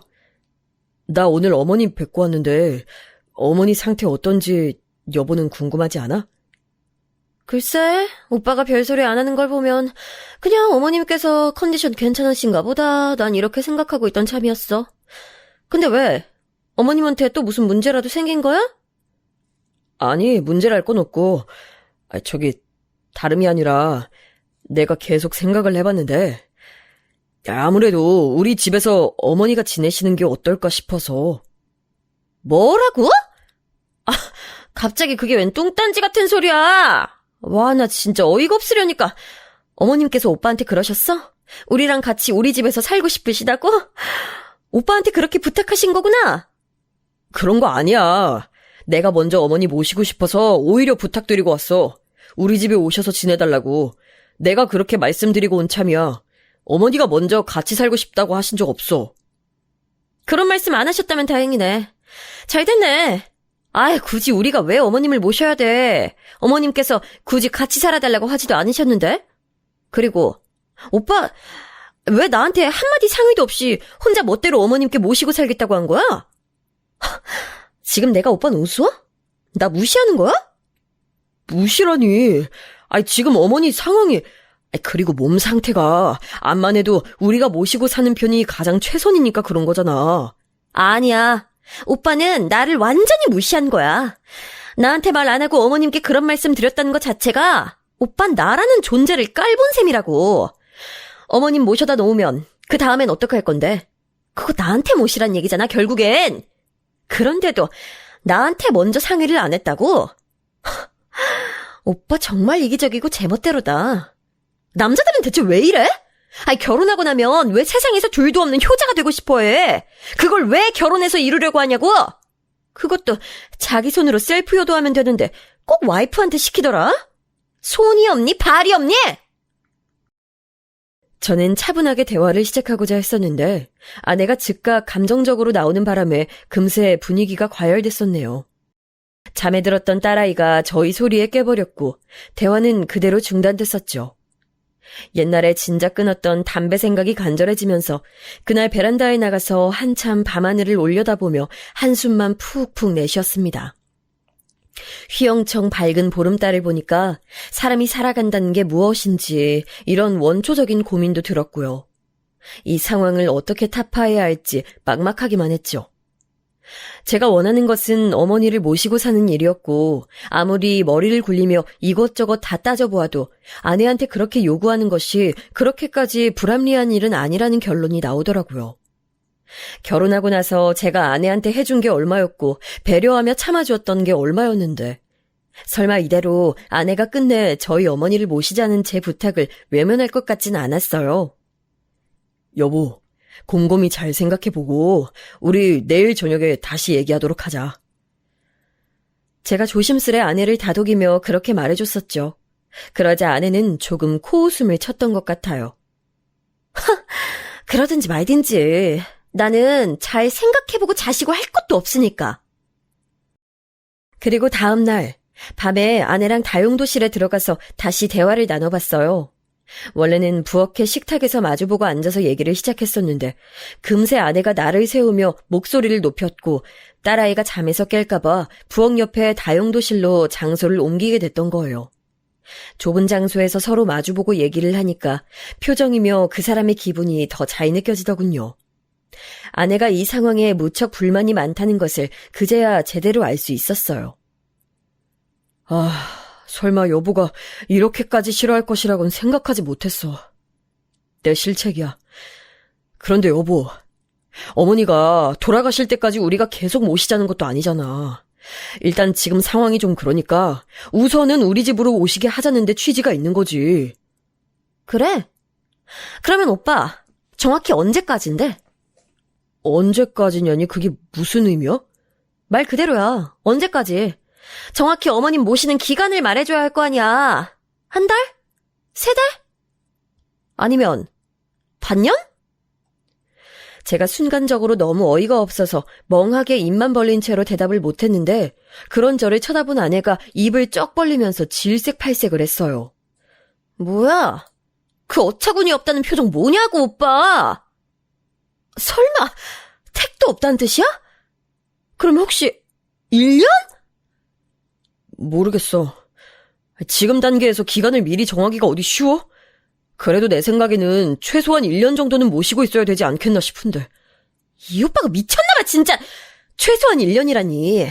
말 한번 쉽게 하시네. 말이 1년이지. 하루하루 날짜가 쌓여간다고 생각해봐. 그거 엄청나게 긴 기간이야. 내가 이렇게 부탁할게. 당장은 거동이 불편하시기 때문에 아예 외출은 못 하실 거야. 작은 방 내어드릴 테니까 그 안에서만 주로 지내실 거고. 당신이 그러니까 집에서 당장 신경 쓸 일은 없어. 청소도 내가 다 할게. 어머니한테 끼니 챙겨드리는 게 번거롭다면 요리도 내가 다 해놓을게. 끼니별로 드실 걸 내가 매일 아침마다 준비해놓을 테니까 시간 맞춰서 그것만 드리면 될 거야. 그래도 안 될까? 당신이 힘들고 거슬리는 일 없도록 내가 최선 다할게. 말은 그렇게 잘할 수 있지. 말로는 호언장담 누가 못해. 그런데 그게 지켜질 거라고 장담이 안 되니까 문제인 거잖아. 내가 약속할게. 아니 맹세할게. 내가 어머니 다 챙기고 보살펴드리겠다고 각서 쓰면 될까? 당신은 그냥 한 집에서 모시는 신용만 해도 돼. 오빠. 아니 그렇게까지 해서 왜 굳이 모시려고 하는 거야? 난 더욱 이해가 안 되는데? 그럴 바에는 그냥 환경 좋은 곳 시설에 입소시켜드려. 내가 아르바이트를 해서라도 그 시설에 계시는 비용 대드릴 테니까 우리 집에 모시지 말고 시설에 모시라고. 그게 피차 좋은 결말 아니겠어? 아내가 펄쩍 뛰면서 그런 말을 하더니 잠시 후에 고민이 되는 표정으로 시설 비용 전액은 아니고 반만 대줄 수 있다는 식으로 중얼거리더라고요. 그 모습에 정말 제가 상처를 받았어요. 제가 여태까지 아내한테 해준 것들이 있는데 저도 사람이기에 무조건적인 헌신은 지치는 것이었거든요. 그런데 어머니를 모시고 싶다는 제 간절한 마음이 외면당하자 그간 제가 아내를 위해 참고 헌신해온 모든 과거마저 처절하게 짓밟히고 부정당하는 것만 같은 기분이 들었어요. 되게 비참하더라고요. 사람이 초라해졌어요. 우리 어머니, 너한텐 그저 시어머니일 뿐이겠지? 하지만 나한텐 날 낳아주신, 고생 많이 하신 내 어머니야. 당신 남편의 어머니라고. 가족인데 너무 매몰차게 나오는 거 아니냐? 여보, 난 당신한테 나랑 우리 어머니가 정말 별거 아닌 존재인 것 같아서 마음이 너무 안 좋다. 그러는 오빠야말로 지금 너무 초점을 이상한 데 맞추고 있는 거 아니야? 오빠, 지금 오빠가 어머님의 자식이라는 것만 생각할 때가 아니야. 우리 딸을 생각해야지. 우리 자식! 우리 딸 교육이 안 좋다고. 어머님께서 우리 집에 와 계시면 아이 정서 발달에 악영향을 끼칠 거야. 내가 알아. 장담해. 아내의 말이 너무 충격적이었습니다. 갑자기 어린 딸아이는 왜 들먹인답니까? 어머니를 집에 모시는 것과 딸아이 교육이 왜 동일선상에 놓이는 건지 저는 이해할 수가 없었어요. 저는 되도록 차분하게 좋게만 이야기를 하고 싶었는데 아내가 자꾸 딸아이를 방패 삼으며 어머니를 모실 수 없다고 거듭 말을 하자 저도 조금은 욱하는 심정이 되어버리고 말았습니다. 여보, 자꾸 헛소리 늘어놓지 마. 지금 그건 핑계 아니야? 솔직히 이렇게까지 양보 안 하고 조금도 타협하려 들지 않고 무조건 안 된다고만 하는 이유를 나야말로 모르겠어. 그냥 무조건 싫다는 거 아니야? 그래. 솔직히 말할게. 난 무조건 싫어. 오빠가 뭘 어떻게 잘하겠다고 장담을 하더라도 싫어. 이건 돈하고도 별개의 문제야. 어머니가 당신한테 잘못이나 큰 실수하신 거라도 있었어? 내가 아는 한 없는데. 아니, 그럴 만한 접점마저도 없었잖아. 당신은 고부관계라는 말 자체가 싫다고 했었으니까 되도록 어머니랑 엮이는 것조차 꺼려 있었잖아. 그런데 대체 왜 이러는 거야? 오빠, 지금 정답을 말했네. 그냥 엮이는 게 싫어. 내 집, 내 공간에 어머님이 계속 사실 거라는 게 마음에 안 든다고. 노인 냄새 풍기는 것 자체가 싫은데 어떻게 타협이라는 걸 할 수가 있겠어? 그냥 생각만 해도 더럽고 비위가 상해. 지금 말 다 했어? 더러워? 비위가 상해? 우리 어머니 지금 잠시 거동이 불편하신 것뿐이지 정신 멀쩡하셔. 누구보다도 정신 또렷하신 분이야. 깨끗하게 몸 단장하는 거 누구보다도 신경 쓰는 분이라고. 그런데 어떻게 그런 말을 할 수가 있어. 그리고 내 집이니 내 공간이니 그런 말은 왜 해? 이 집 명의가 당신 것도 아닌데. 뭐라고 오빠? 어떻게 나한테 그런 상처 주는 말을 할 수가 있어? 지금 그래서 나보고 오빠 집에서 얹혀 사는 사람이라는 거야? 뭐야? 이게 다 어머님 때문이야. 어머님 얘기만 안 나왔어도 지금 우리가 이렇게 싸울 일도 없었어. 난 무조건 어머님 모시는 거 싫으니까 오빠가 알아서 해. 어머님께서 기어이 오시겠다면 내가 우리 딸하고 이 집 나갈 거니까 그렇게 알고 어디 알아서 해보라고. 제가 살면서 울어본 적이 몇 번 없었어요. 어렸을 때 워낙 성격이 유약한 편이었는데 폭군 아버지 밑에서 사시나무 떨듯 공포에 몸을 떨어가며 지내다 보니까 웬만한 일에는 눈물샘이 작동을 안 하는 사람으로 성장해버렸거든요. 아버지 돌아가셨을 때도 그러고 보니까 저는 안 울었었네요. 남겨진 빚 때문에 울고 싶은 심정이었으나 그냥 담배만 태우면서 그 고통을 달랬었죠. 그런데 그랬던 제가 아내의 그 가시돋친 말을 듣고서 눈시울이 뜨거워졌어요. 저한테 엄청난 저기를 담은 눈빛으로 악을 쓰며 발광을 해대면서 저희 어머니를 절대 모실 수 없다고 난리를 치는데 너무 속이 답답해서 눈물이 맺혔어요. 아내는 마치 이혼이라도 불사할 각오를 다진 것처럼 결사반대의 뜻을 굽히지 않았고 결국 저는 고개를 푹 숙여야 했습니다. 정말 죽어도 안 되겠냐고 물어봤더니 아내가 죽는다 해도 안 된다고 하는 대답 듣고는 아내와 사는 집에 어머니를 모실 수 없다는 걸 인정할 수밖에 없었네요. 어머니께 죄송한 말씀을 전해야 했을 때 진짜 이루 말로 표현할 수 없는 갑갑함으로 속이 타들어가는 것만 같았어요. 어머니를 뵈러 갔더니 생각지도 못하게 여동생이 같이 있더라고요. 다행이라고 해야 할지 큰일이라고 해야 할지 모르겠어서 그냥 머뭇거리고 있는데 어머니께서 눈치를 채셨어요. 보아하니 뭔가 잘 안 풀린 모양이구나. 어머니의 조용한 말씀에는 상황이 어떻게 흘러갔는지 다 꿰뚫어 보셨다는 게 담겨져 있는 것만 같았어요. 어머니의 차분한 눈빛이 그렇게 말을 해오더라고요. 제가 아내의 강한 반대에 부딪혔다는 걸 다 알고 있다고요. 그 눈빛 앞에서 제가 어떻게 입을 열어야 할지 고민하고 있을 때 여동생이 먼저 말을 꺼냈어요. 오빠, 이것만 말해줘. 혹시 새언니 때문이야? 아니야. 그렇다기보단 내가 못나서, 내가 부족해서 이런저런 상황이 안 따라주네. 됐어. 우리 엄마 내가 모실 거야. 오빤 신경 쓰지 마. 여동생의 발언에 저는 물론 어머니도 깜짝 놀라셨어요. 이제 정신없이 출국 준비를 해야 하는 애가 무슨 소리를 하나 싶었네요. 하지만 여동생은 흔들림 없는 표정으로 저랑 어머니를 번갈아 보며 말했죠. 외국 나가서 사는 거? 그냥 나 안 할래. 나 안 나가도 돼. 그렇게 해서 이혼이라도 하게 되면 그냥 이혼하는 거지. 그 정도의 인연이었다면 나도 미련 없어. 부부가 따로 떨어져 사는 거? 그게 뭐 어때서? 난 우리 엄마 모시고 사는 게 더 중요해. 난 우선순위를 그렇게 정했을 뿐이야.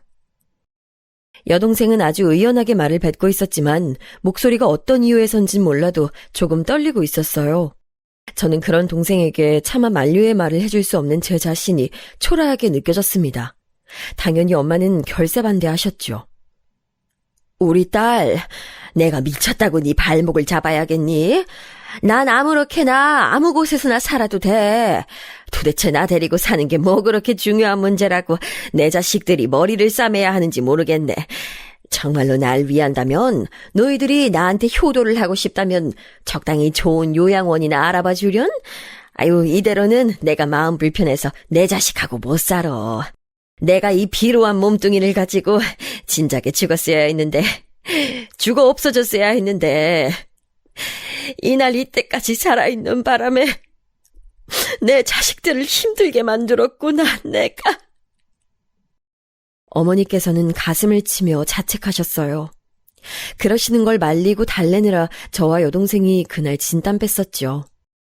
저는 아내에게 어머니를 모시고 살자는 소리는 이제 안 할 테니까 어머니를 찾아뵙는 거라도 잘 해달라고 했습니다.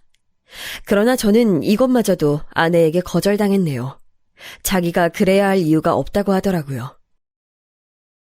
저기 여보, 어머니를 겨냥해서 노인 냄새라느니 더럽고 비위상한다느니 했던 말, 당신이 실언했던 것에 대해서라도 난 사과받고 싶어. 그때 당신 너무 흥분한 상태였잖아. 그때 막말했던 거 정식으로 사과해줘. 그러면 나도 기억에서 있도록 노력해볼게. 뭐? 오빠, 난 실언한 적이 없어. 그건 내 순도 100% 진심이었으니까. 가식 부리기 싫어서 내 진심을 내보였던 거야. 차라리 본심 숨기고 행동하는 것보다 나처럼 솔직한 게 오빠도 낫지? 이제는 아내라는 사람을 어떻게 받아들여야 할지조차 모르겠더군요. 오죽하면 그게 아내한테 대꾸조차 하기 싫었습니다. 제 여동생은 결국 준비를 마쳐서 출국을 했고요. 어머니께서 시설에 가시지도 않았어요. 형이 모시고 갔거든요. 형수님이랑 전부 상의된 거라고 말을 해서 저를 놀라게 만들었죠. 설마 왕래 따위 수년간 한 차례도 하신 적이 없었던 형수님께서 저희 어머니를 모시겠다고 할 줄은 완전히 예상 밖이었어요. 제가 감사 인사를 전하고자 또한 반신반의하는 마음으로 형수님하고 통화를 했었죠. 형수님께서 허심탄회하게 속마음을 밝히시더군요. 솔직히 말하자면요. 내가 그동안 해준 게 있고 베푼 게 있으니까 내 뜻대로 내 가정 휘두르면서 살고 싶었어요. 며느리, 도리, 의무, 시댁 그런 거 다 내팽개치고요. 아시겠지만 전 제 친정 식구들하고도 별로 사이가 시원치 않은 사람입니다. 그냥 내 남편, 내 아이들하고만 딱 그렇게 살 작정이었어요. 그런데 이런 상황에서 인간적으로 외면이 안 되더라고요. 모르면 몰랐지. 알고 어떻게 외면할 수가 있나요? 어머님 잘 모시고 살아볼게요. 얼마가 되든 일단 한번 지내보는 거죠. 그리고 이웃집에 어머님보다 2살 나이 적으신 분이 사시는데 두 분이 친구하셔도 좋을 것 같아서 이런 계산도 있었고요. 정말 감사할 따름이었어요. 형도 처음에 형수님한테 얘기 꺼내고 나서 거절당했을 때 그걸로 끝일 줄 알았대요. 그런데 혼자 고민하시던 형수님이 이튿날 먼저 형한테 어머니 모시고 싶다고 말씀을 해오셨다고 합니다. 그리고 제가 정말 놀랐던 대목은 바로 형수님께서 하신 이 말씀이었어요. 교류를 너무 안 하고 살아서 가족이라 부르기 어색하고 애매한 관계인 건 나도 알아요. 그런데 어머님은 내 남편의 어머니시잖아요. 내 남편은 내 아이들의 아빠고요.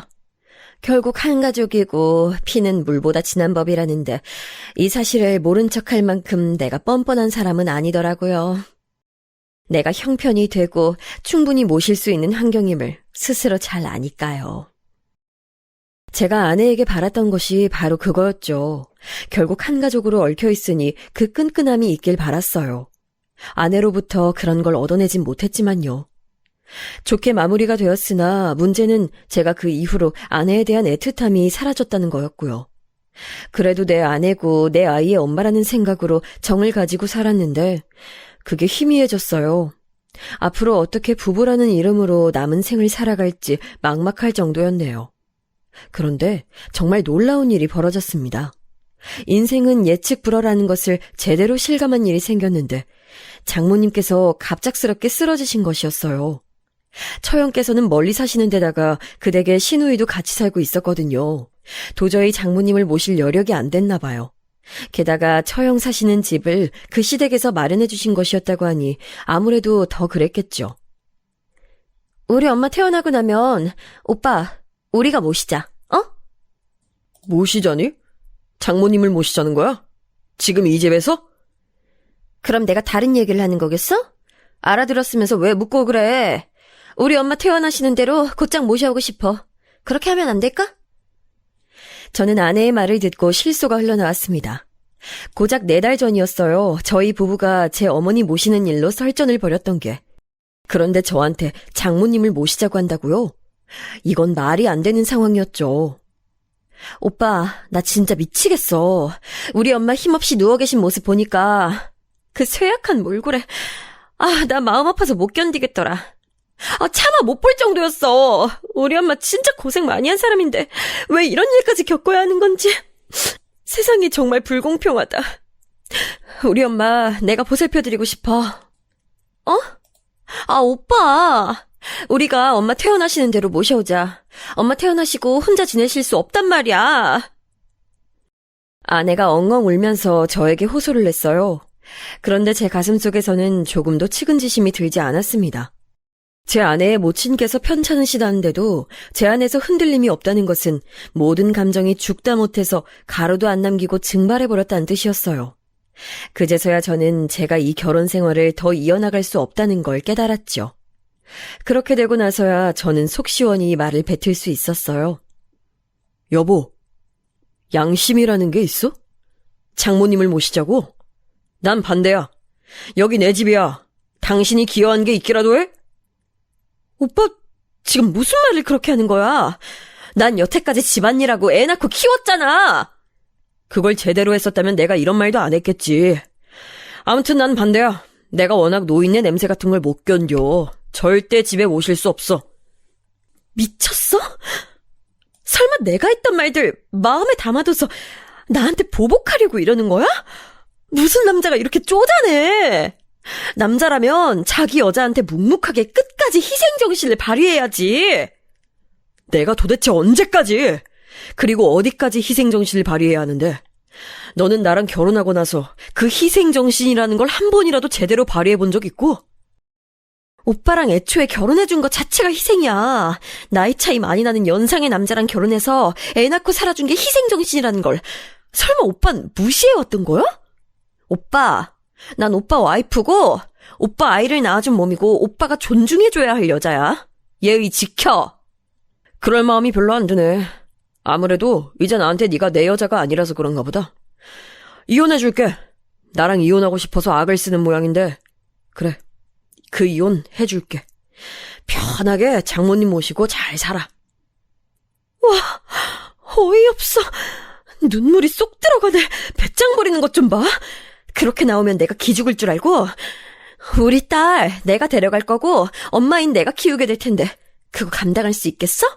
후회 안 할 자신이라도 있나 봐? 그거 다 감안하고 있어. 난 어쨌든 장모님 못 모셔. 그러니까 나랑 이혼하고 편하게 장모님 모시라는 거야. 아내는 저에게 절대 질 수 없다면서 난리를 쳤다가 제가 진짜로 이혼 서류를 준비해 오니까 기세가 사그라들었어요. 잘못했다고 빌더군요. 눈물 흘리면서 자기 잘못들 다 반성한다고 하길래 제가 그랬습니다. 나처럼 나이 많은 남자랑 더 살아주려고 애쓸 필요 없어. 내가 너보다 훨씬 이르게 노인이 될 텐데 그때 가서 너한테 노인 냄새 난다고 버림받을까봐 두려움에 떨면서 살고 싶진 않아. 너랑 살기 겁나. 제 말을 듣고 얼굴이 분노로 일그러졌던 아내는 이혼 서류를 받아들였어요. 딸을 데리고 집을 나갔으며 처가로 갔죠. 퇴원하신 장모님과 함께 살겠다고 하면서요.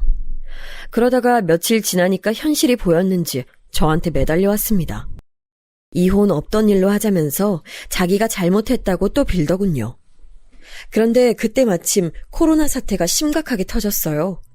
완전히 재난 사태였기 때문에 그 분위기에 휩쓸리다 보니 얼떨결에 이혼 성립까지 후딱 가버렸습니다. 저는 어머니를 제가 모시겠다고 했지만 형수님께서 반대하셨어요. 아무래도 여자가 돌보는 게 훨씬 낫다면서 이유를 대셨죠. 그리고 제가 찾아가서 뵙고 나니까 어머니가 그곳에서 너무 잘 지내고 적응을 완벽히 하셨다는 걸 알 수 있었어요. 그래서 차마 제가 억지로 모시겠다고 말씀을 더 드릴 수가 없었네요. 대신 돈으로 감사 표시를 열심히 해드렸죠. 몇 달 후에 이혼한 아내한테서 급한 연락이 왔어요. 코로나 확진 받았다고 하더군요. 그래서 제가 얼른 가서 딸을 데리고 왔습니다. 딸은 감염이 안 됐었고요. 저랑 있으려니 딸아이가 어색해하는 것 같아서 미안했는데 며칠 지나니까 금세 적응을 해서는 저랑 잘 놀더라고요. 엄마가 보고 싶지 않냐고 물었을 때 딸이 했던 대답에 제가 깜짝 놀랐습니다. 딸이 머뭇거리다가 엄마는 무서워라고 하더라고요. 엄마 앞에서는 늘 눈치가 보이고 대답 잘못하면 크게 혼나는지라 긴장하는 게 당연했는데 저랑 있으면 안 그래도 되니까 편하다고 하더라고요. 딸이 그런 생각을 하고 있는 줄 몰랐어요. 뒤늦게 알아차린 제가 너무 못난 아빠 같아서 많이 자책했습니다. 이혼한 아내는 방역수칙을 어기고 친구들과 몰래 여럿이서 술자리를 가졌다가 감염된 경우였는데요.